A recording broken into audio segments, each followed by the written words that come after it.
هاي يا حلوين، عاملين ايه؟ يا رب تكونوا بكل خير.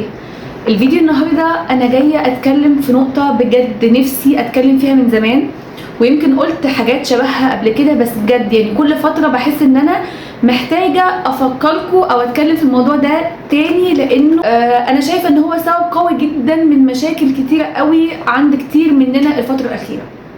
اللي جايه اقوله في الفيديو ده انه بجد كفايه كفايه كفايه كفايه مقارنات حياتنا بحياه الناس، كفايه سوشيال ميديا، كفايه صور مش حقيقيه، كفايه افكار مش واقعيه، كفايه نألف النعمه ونحس ان احنا عندنا ده معتاد وموجود ومضمون، فنبدا بقى نعلي سقف. مش هقول لكم طموحاتنا، الطموح مش غلط، بس نعلي سقف رغباتنا اللي مش موجوده حاليا. يعني اوكي، حلو ان احنا يبقى عندنا طموح ونشتغل عليه، بس مش حلو ابدا ان انا دايما اكون عندي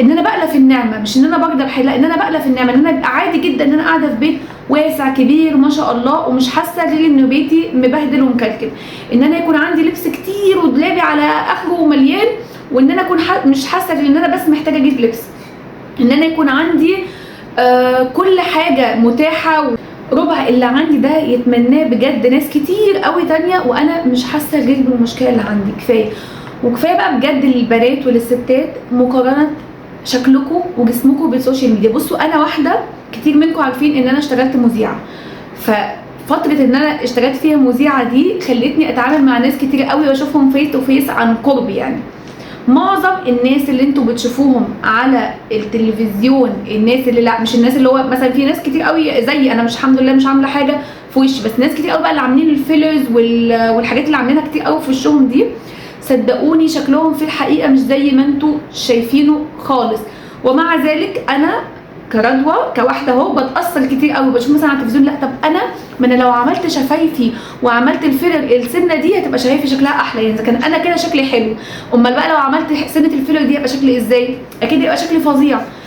فصدقوني بتاثر جدا بالكلام ده، بس بيرجعني فيه تماما الحمد لله الصدفه ان انا تاني يوم او يعني بعدها على طول بفتره قريبه بشوف حد فيس تو فيس انه مش دي ابدا اللي شفتها مثلا في الستوري، او مش دي ابدا اللي شفتها في السوشيال ميديا، ومش دي ابدا اللي انا شايفاها على التلفزيون او على الموبايل.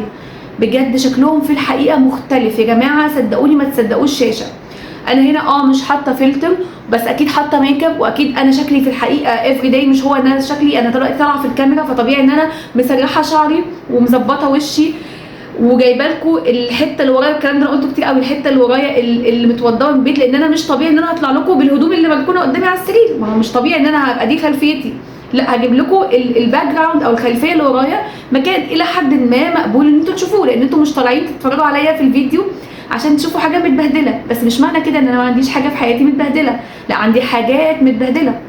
وهخلص اهو بنتي جت اهي، لو وريتها لكم دلوقتي هخلص واقوم ارفع شعري بان واعمل الغداء، فطبيعي ده طبيعي، لكن الفيديو دوت هياخد جزء بس من حياتي.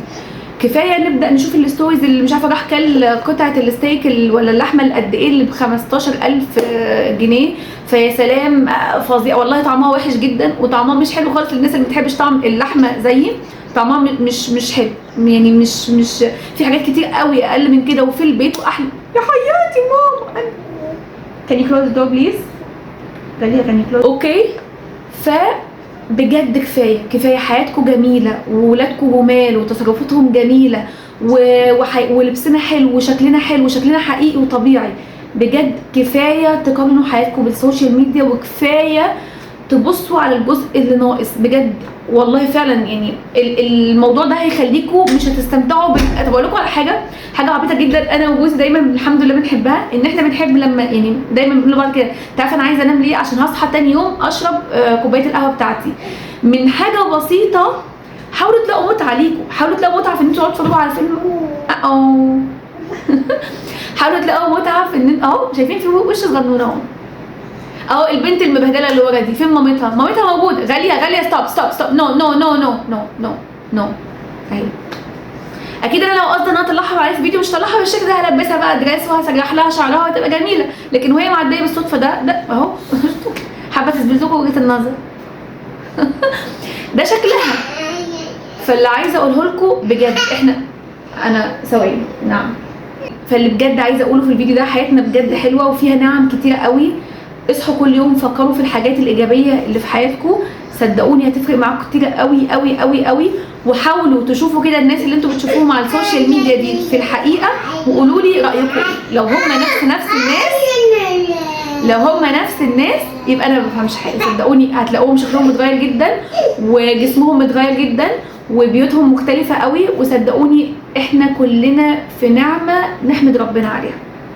كنت محتاجه اقول الكلمتين دول جدا علشان كتير قوي بيجي قدامي بوستس يعني ايه، بحس ان انا عايزه اقول الكلام ده في كومنت واحد زي اكتبها كده. انا اصلا ماليش في التكستنج والكتابه وكده، فقلت اطلع اقول الكلمتين دول في فيديو سريع كده وبس كده يا حلوين. يا رب يكون الفيديو اداكم اي طاقه كويسه، وقوموا بقى شوفوا ايه الحلو في حياتكم وابداوا اعملوه. وانا هقوم اعمل البان واعمل الغدا. اشوفكم ان شاء الله بكل خير في فيديو جديد. باي باي.